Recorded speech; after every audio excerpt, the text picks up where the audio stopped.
A dor tinha um cheiro. Clara sabia disso agora. Uma mistura sufocante de terra úmida, lírios murchos e a ausência esmagadora de Eduardo. Ela se ajoelhou diante da lápide fria, as letras em mármore soando como uma sentença. Eduardo Valença, 1970-2025. A vida deles. Um livro de contos de fadas com um final abrupto, reduzido a uma epígrafe. Morte por causas naturais. Infarto fulminante. Uma explicação oca, vazia, como um corpo sem alma. O sol tímido espreitava por entre as nuvens de chumbo, pintando o cemitério de tons de cinza. Seus olhos estavam fixos na foto de Eduardo, seu sorriso aberto e a promessa de uma vida inteira que nunca se cumpriria. Ele quer falar com a senhora. A voz, limpa e infantil, cortou o silêncio pesado. Clara se sobressaltou. Um garoto de uns 10 anos, com cabelos cor-de-mel e olhos profundos, estava a poucos metros. Ele vestia roupas simples, mas limpas, e uma mochila surrada. "O que você disse?" Clara perguntou, a voz rouca pela emoção. "Seu marido." O garoto repetiu com uma serenidade estranha para sua idade. "Ele está atrás da senhora. Ele quer falar." Clara se virou, o coração batendo descontroladamente. Lá estava ele, a poucos passos da lápide, flutuando como uma névoa transparente. Eduardo. Seus traços eram os mesmos, mas a luz que costumava brilhar em seus olhos estava ausente. Ele era uma sombra. Clara levou a mão à boca, um grito silencioso preso na garganta. "Eduardo!" Ela sussurrou.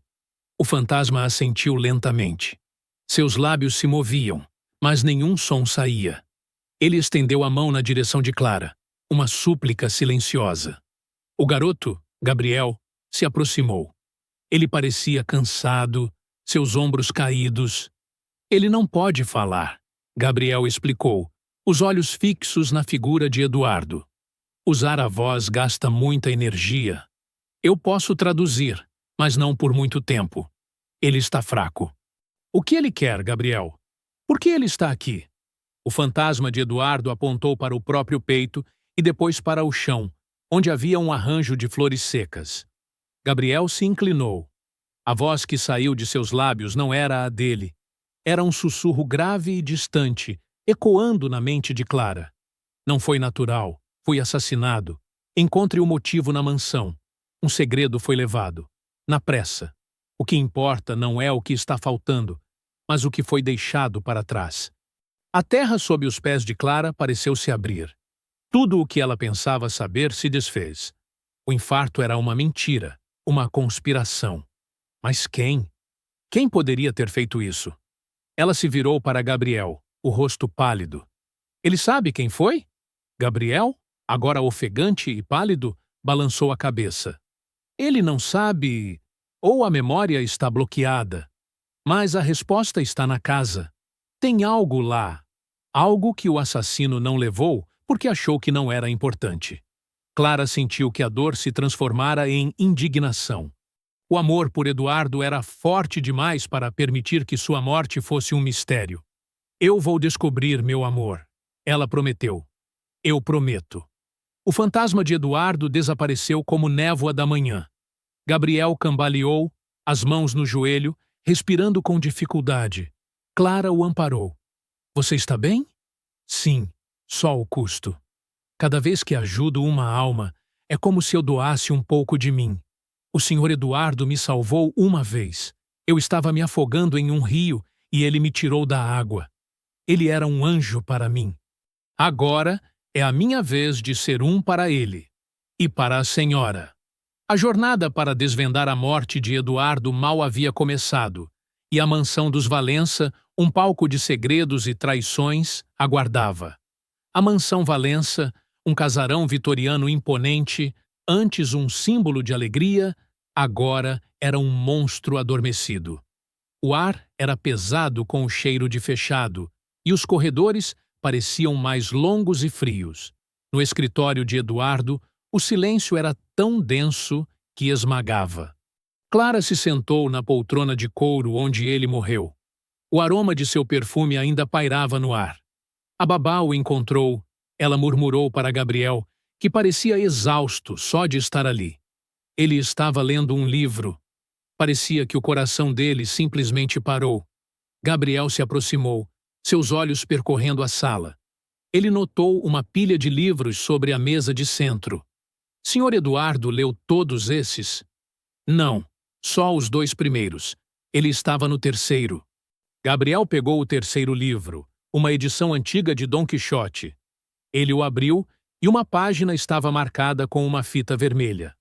Ele se virou para a estante. Ele tinha outra cópia, Clara confirmou. Sim, uma primeira edição. Ele nunca permitia que ninguém a tocasse.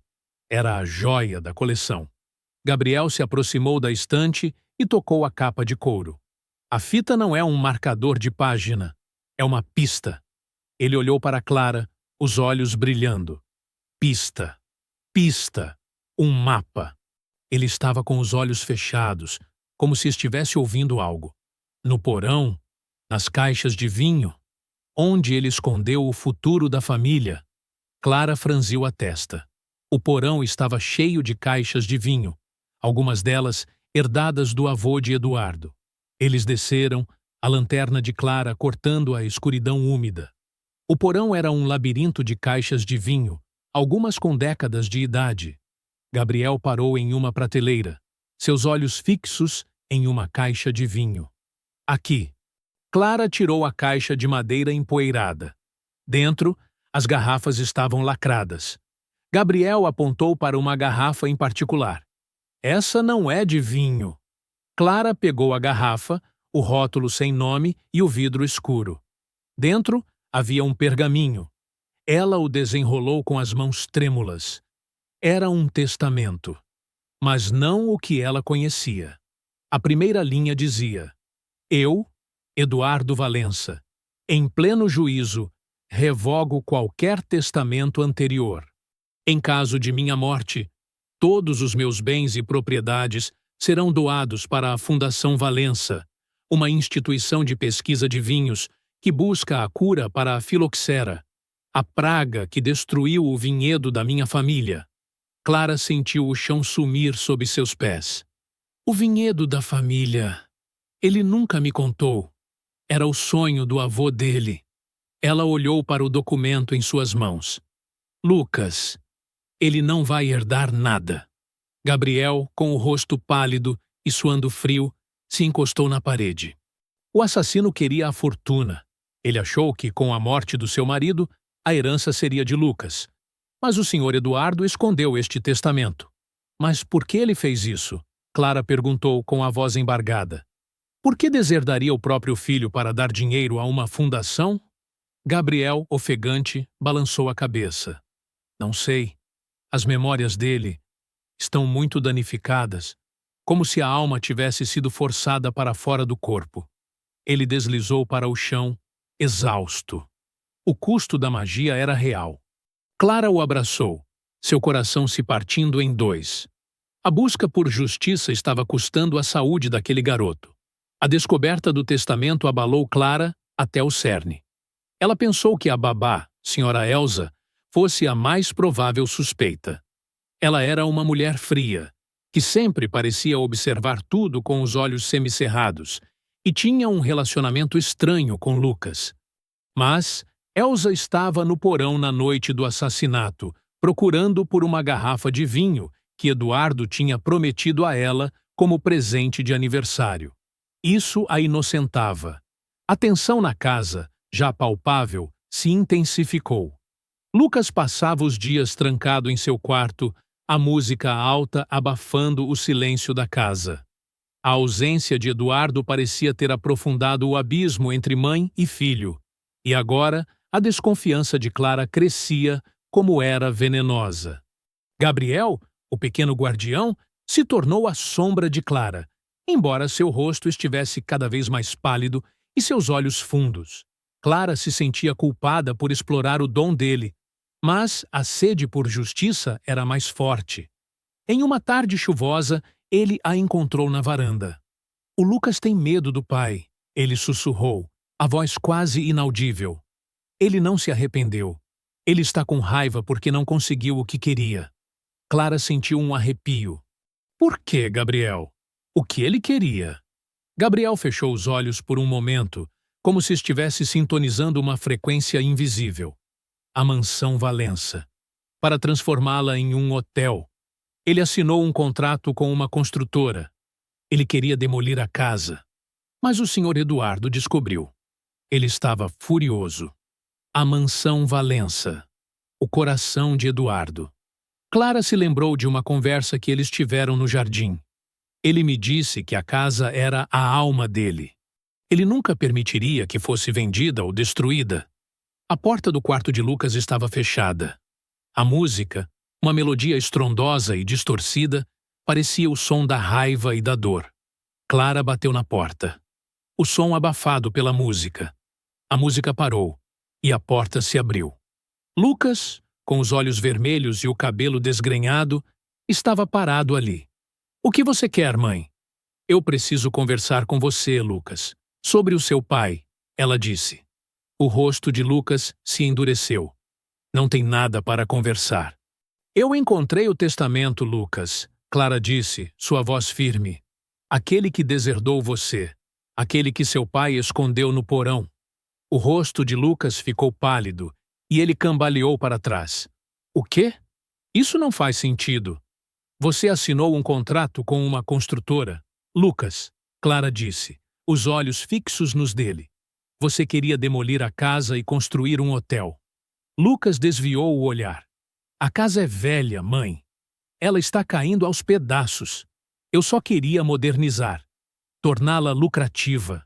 Você queria o dinheiro, Lucas, Clara disse, a voz cheia de convicção. Você não se importou com a memória do seu pai, com o legado da nossa família. Você só se importou com você mesmo. Lucas balançou a cabeça, uma lágrima solitária escorrendo por sua bochecha. Ele nunca me deixaria fazer isso. Ele me disse que se eu vendesse a casa, eu estaria vendendo a nossa história. Ele era um tirano, mãe. Ele controlava tudo. Ele não me deixava ter a minha própria vida. Então você o matou? Clara perguntou, a voz cheia de descrença. Lucas se encolheu, o medo em seus olhos substituindo a raiva. Eu não o matei. Eu só queria que ele me desse uma chance de ter a minha própria vida. Ele se virou e correu para dentro do quarto, batendo a porta com força. O som ecoou pela mansão silenciosa, um grito abafado de culpa e desespero. Clara sentiu seu coração se partir. A verdade estava perto. Ela podia sentir. E a verdade, ela sabia, machucaria mais do que qualquer mentira. O confronto com Lucas não deu a resposta que Clara esperava. Ela sabia que ele tinha algo a ver com a morte de Eduardo, mas não sabia o quê. A dor em seu coração cresceu. Uma dor que não era apenas pela perda, mas pela traição. Gabriel, com sua sabedoria incomum, a encontrou no jardim. Ela estava sentada em um banco de pedra, as mãos cobrindo o rosto. Ele não fez isso sozinho. Gabriel sussurrou, sua voz baixa e gentil. Alguém o ajudou. Alguém que o fez acreditar que era a coisa certa a se fazer.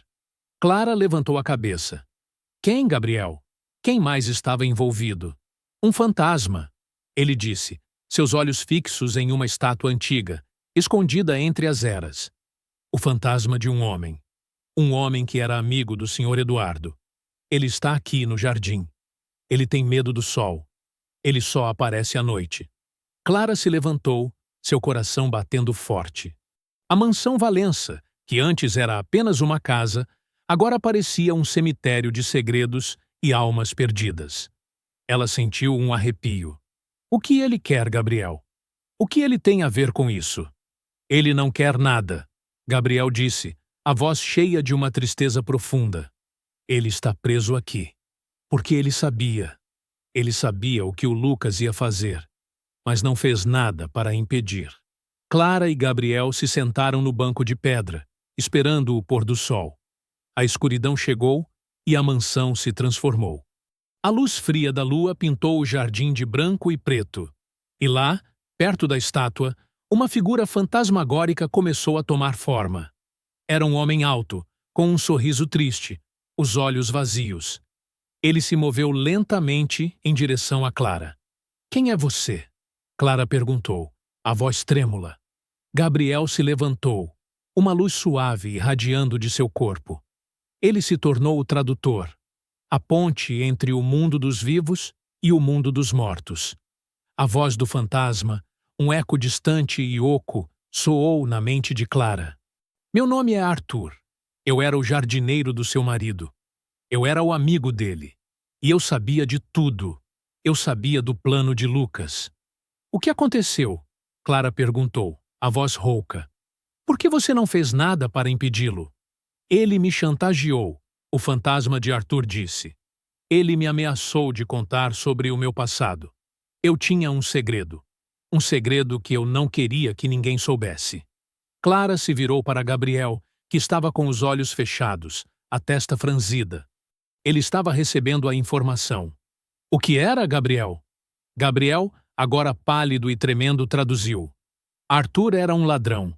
Ele foi para a prisão. Mas o senhor Eduardo o ajudou.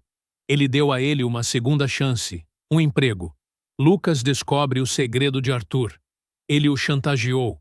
Ele disse que se Arthur não o ajudasse a fingir a morte do pai, ele contaria a todos sobre o passado de Arthur." "Fingir a morte?" Clara repetiu, o coração batendo forte. "O que você quer dizer com fingir?" "Lucas queria a herança", Arthur sussurrou.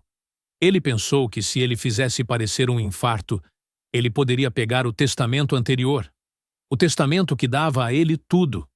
Ele contratou um homem, um criminoso, para dar veneno ao Sr. Eduardo. Um veneno que simularia um ataque cardíaco.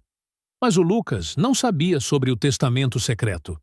Ele não sabia que o pai o tinha deserdado. Clara sentiu um choque de terror. "Quem é o homem, Arthur? O criminoso? Onde ele está?" "Eu não sei o nome", o fantasma disse, sua voz se desvanecendo. "Mas ele está no porão da casa. Ele está procurando a arma do crime, o frasco com o veneno." A figura de Arthur se desfez, como névoa da manhã. Gabriel cambaleou, as mãos no joelho, ofegante. Clara o amparou, o terror em seus olhos. "No porão. Precisamos ir lá agora." Eles desceram, a lanterna de Clara dançando nas paredes de pedra, pintando o ambiente com luz e sombra. O porão era um labirinto de caixas empoeiradas. O som de passos ecoava. Eles não estavam sozinhos. Clara e Gabriel se esconderam atrás de uma pilha de caixas antigas. Uma figura sombria, um homem alto, com um sobretudo, estava revirando as caixas. Ele encontrou o que procurava. Um pequeno frasco de vidro, com um líquido escuro dentro. O frasco com o veneno. A arma do crime. Ele a guardou no bolso e se virou. Estava a poucos metros deles. Clara sentiu a adrenalina correndo em suas veias. Ela tinha que fazer algo. Ela tinha que impedi-lo. "Ei!" ela gritou, a voz trêmula. O homem parou. Ele se virou e a luz da lanterna de Clara iluminou seu rosto. "Você não devia estar aqui, senhora Valença. Você devia estar de luto." "Eu estou", Clara disse, sua voz firme. "Mas a minha dor se transformou em justiça. E eu não vou deixar você escapar." O homem riu. Uma risada vazia e oca. "Você não pode me deter."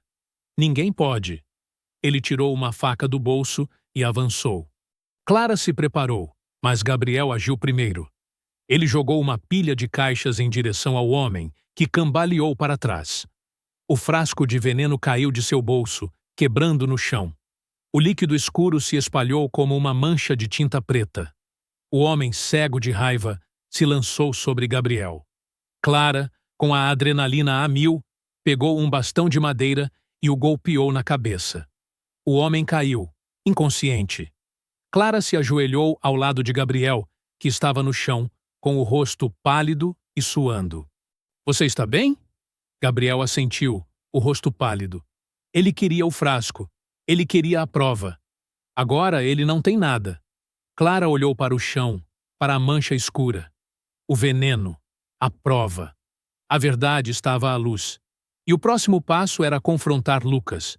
O ar na mansão estava pesado, carregado de tensão, e o cheiro de verdades não ditas. A polícia, alertada por uma chamada anônima, já tinha prendido o criminoso no porão.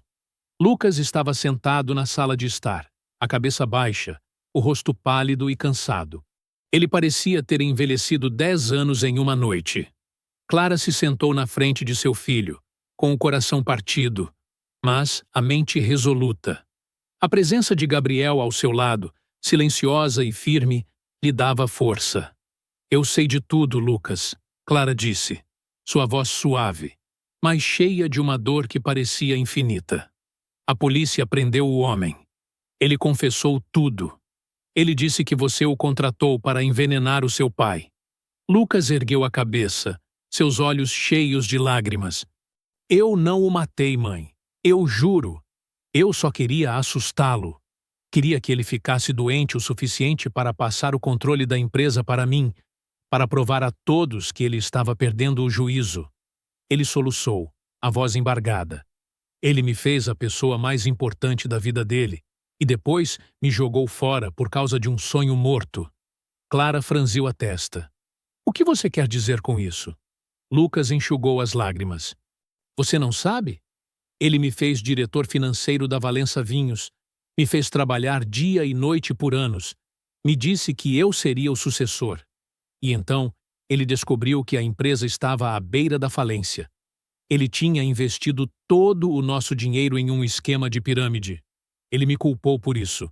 Ele me disse que eu era um incompetente, que eu não merecia nada. Isso é mentira, Lucas, Clara disse, a voz cheia de descrença. Seu pai nunca faria isso. Lucas balançou a cabeça. É a pura verdade, mãe. Ele tinha perdido todo o dinheiro da família e me culpou por isso. Ele me disse que eu era a ruína dele. Ele me disse que eu não merecia a nossa história. Clara sentiu um choque de terror. A mansão, a empresa, o legado da família, tudo tinha sido uma mentira. Ela se levantou, a fúria em seus olhos superando a dor. Ele te amava, Lucas. Ele te amava tanto que estava disposto a te dar tudo. Ele trabalhou a vida inteira para te dar o que você queria. E você retribuiu com ódio. Lucas desviou o olhar, a raiva se desvanecendo, dando lugar à vergonha. Eu não sei o que me deu. Ambição, Lucas, Clara disse, a voz cheia de desilusão. É uma doença. E você a pegou. Você não se importou com o seu pai, com a nossa família, com nada. Você só se importou com você mesmo. Uma lágrima escorreu pela bochecha de Clara. Ela se virou para a janela. O fantasma de Eduardo se manifestou, uma figura transparente, os olhos cheios de tristeza. Ele se aproximou de Lucas, a mão se estendendo. Lucas não o viu, mas sentiu a presença. Ele se virou para a janela e sentiu um arrepio. O peso da culpa o esmagou. Ele caiu de joelhos, as mãos cobrindo o rosto. As palavras de Clara ecoaram em sua mente. Você tirou a vida de um homem bom, um homem que te amava. A polícia entrou na casa e Lucas se rendeu. Clara o observou ser levado. Ela sentiu um nó na garganta. Ele ainda era o seu filho. Mas o garoto que ela conhecia havia morrido há muito tempo, substituído por uma sombra de ganância e traição. Gabriel se aproximou dela, sua mão pequena e quente na dela. O Sr. Eduardo está em paz agora. Ele sussurrou, a voz cheia de alívio. A justiça foi feita. Ele pode descansar. Clara olhou para o fantasma de Eduardo, que se desfez lentamente. Ele se foi, mas o amor que ela sentia por ele permanecia, e a dor que ela sentia pela perda se transformou em uma nova força. A justiça foi feita. E agora, ela tinha uma nova missão. A mansão Valença, antes um monstro adormecido de segredos e mentiras, agora parecia um mausoléu. Lucas estava na prisão. O silêncio que antes era opressor, agora era o som da paz. Clara se sentiu livre. Ela tinha cumprido sua promessa a Eduardo, e agora era a hora de seguir em frente. Ela se sentou na varanda, olhando para o jardim, onde ela e Gabriel tinham encontrado o fantasma de Arthur. Gabriel estava sentado ao seu lado, um livro de contos de fadas nas mãos. "O que vai acontecer com você, Gabriel?" Clara perguntou, sua voz suave. "Para onde você vai?" O garoto sorriu, um sorriso triste e sábio. "Eu não sei, senhora. Eu só sei que o senhor Eduardo me deu um propósito. Ele me ensinou que o amor e a bondade são mais fortes do que qualquer maldade." Clara sentiu um nó na garganta. Ela olhou para o testamento secreto que seu marido havia deixado. Aquele que deserdava Lucas. Aquele que dava tudo a instituições de caridade. Ela sorriu. Era a última lição de Eduardo. Ele a ensinou que o amor e a generosidade são as únicas coisas que importam. "O que você vai fazer agora?" Gabriel perguntou, seus olhos fixos nos dela. "Você vai ficar aqui?" Clara balançou a cabeça. "Não, eu vou vender a mansão. O dinheiro que Eduardo deixou, eu vou usá-lo para algo bom. Eu vou honrar o legado dele, o legado de bondade e amor." Gabriel sorriu, seus olhos brilhando. "O senhor, Eduardo vai ficar feliz." Clara se levantou, a mente cheia de novas ideias. Ela pensou em todas as crianças que, como Gabriel, precisavam de uma segunda chance. Crianças que viviam nas ruas, que não tinham um lar, que não tinham um futuro. Ela pensou na bondade de Eduardo, que a levou a resgatar Gabriel de um rio e a dar a ele um propósito. Ela sentiu a dor se transformar em propósito. Ela se virou para Gabriel, seus olhos cheios de uma nova determinação. "Eu vou criar uma fundação para crianças, para dar a elas um lar, uma educação, uma chance de ter um futuro. Eu vou dar a elas a chance que seu marido me deu, Gabriel." O garoto se levantou, seus olhos cheios de admiração. "O nome do senhor Eduardo vai viver para sempre." A mansão Valença foi vendida. O dinheiro da venda e a fortuna que Eduardo havia acumulado foram usados para criar a Fundação Eduardo Valença. O objetivo da fundação era dar a crianças em situação de vulnerabilidade um futuro. A fundação abriu centros de acolhimento, escolas e programas de apoio. O legado de Eduardo Valença não seria o de uma morte trágica, mas o de uma vida de generosidade e amor. E Clara se tornou o rosto da fundação. Ela se dedicou de corpo e alma à missão, a dor da perda se transformando em uma força motriz para ajudar os outros. Ela encontrou seu propósito, e em cada criança que ela ajudava, ela via um reflexo do amor de Eduardo. Aquele amor que a guiou no labirinto de segredos da mansão e a levou a encontrar a justiça. Lucas, na prisão, escreveu uma carta para Clara, confessando seu crime e pedindo perdão. Clara o perdoou, pois a raiva havia se transformado em tristeza.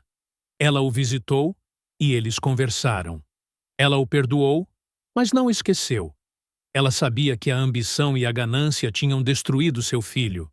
E ela sabia que o amor e a bondade de Eduardo tinham salvado a sua vida. O tempo passou e a Fundação Eduardo Valença cresceu.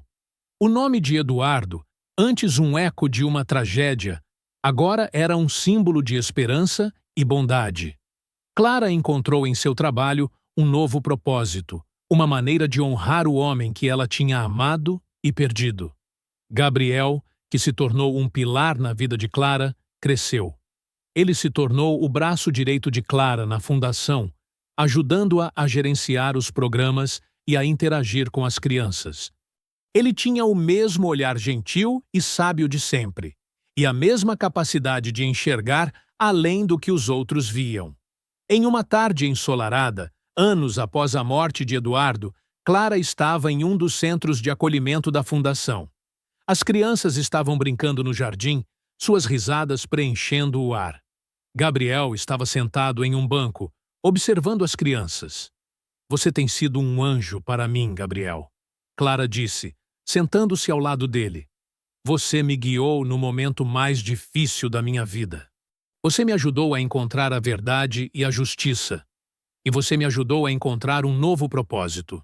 Gabriel sorriu, um sorriso cheio de uma saudade que parecia mais velha que a idade.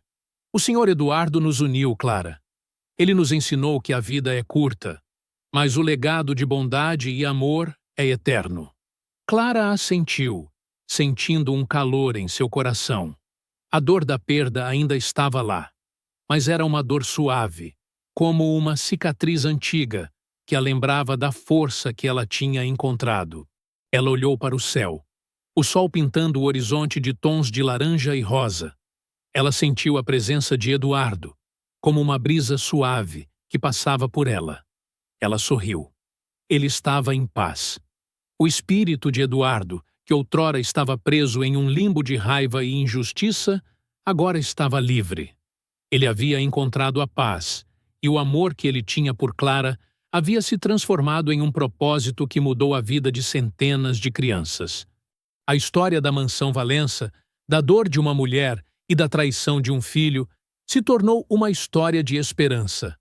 Clara, a mulher devastada pela perda, se tornou uma heroína.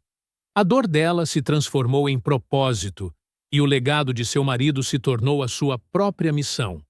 O amor deles, que parecia ter sido interrompido de forma abrupta, se tornou uma história de amor que transcendeu a morte e tocou a vida de muitos. E a vida de Clara, que parecia ter chegado a um fim, apenas tinha um novo começo. O começo de uma vida dedicada a honrar o amor, a justiça e a bondade.